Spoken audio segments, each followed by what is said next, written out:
How to set screen time limits on TikTok. In this short video, I'm going to show you how to set screen time limits on TikTok. But before I do, please don't forget to like the video and subscribe to my channel. Okay, so straight into it. So to set screen time limits on TikTok, first open up the app and then go to your profile page by tapping on profile in the bottom right hand corner.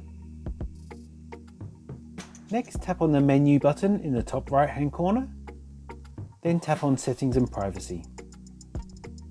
Next, scroll down and then tap on digital well-being.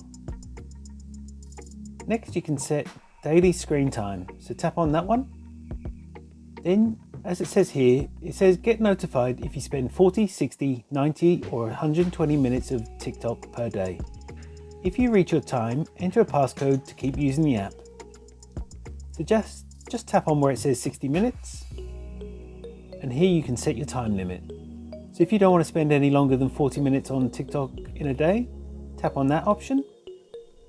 Then tap on back. Then tap on turn on. So this will ask you to set a passcode to turn on daily screen time. So I'm just going to set my passcode. Then tap on next. Then I'll need to confirm my passcode. Then tap on set. So now I've turned on daily screen time limit of 40 minutes. Now, while scrolling on TikTok, if you hit the screen time limit you've set, you'll see a screen telling you you've hit your limit, as well as an option to enter your passcode to disable this limit for the day. If you change your mind and want to remove your screen time limit, you can go back to Screen Time Management settings page and select Turn Off. Enter your passcode, tap on Next, and I've now turned off my daily screen time limit. And that's all it takes to set screen time limits on TikTok. If you found this video helpful, I'd love it if you liked the video and subscribe to my channel. Thanks for watching.